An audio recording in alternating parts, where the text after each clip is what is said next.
Jobs are hard to find and people are scared. There's nothing to do in Guangzhou now. Guess that's just how business is for the folks. This is a labor market in Guangzhou. It will soon go to June and colleges will have start summer vacation and students will all come to Guangzhou. Not much business at all for the first half of this year. I can responsibly tell everyone not to resign. In 2024, it is very tough to find jobs and hard to make money, and this might become the norm. I am 36-year-old middle-aged person, been unemployed in Shenzhen for 3 months. What I see is that big companies have very high standard for hiring. In every interview, HR asked me about being 36 and still unmarried and childless.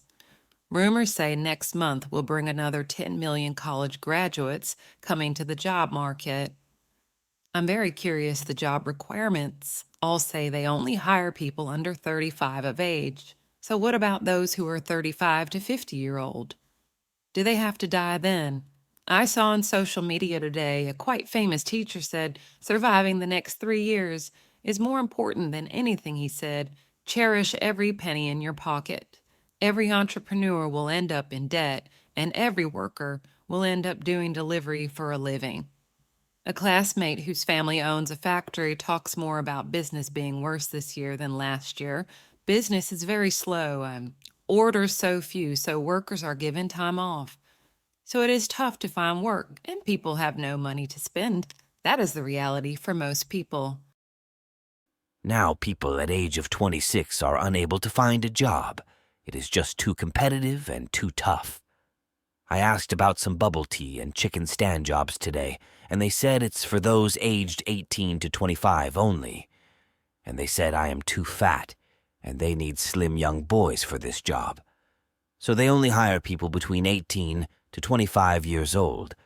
Over 25 is considered a bit old, and over 30, and the job only pays $700 per month. Most malls do not hire anymore. No customers. Shop assistants have nothing to do either.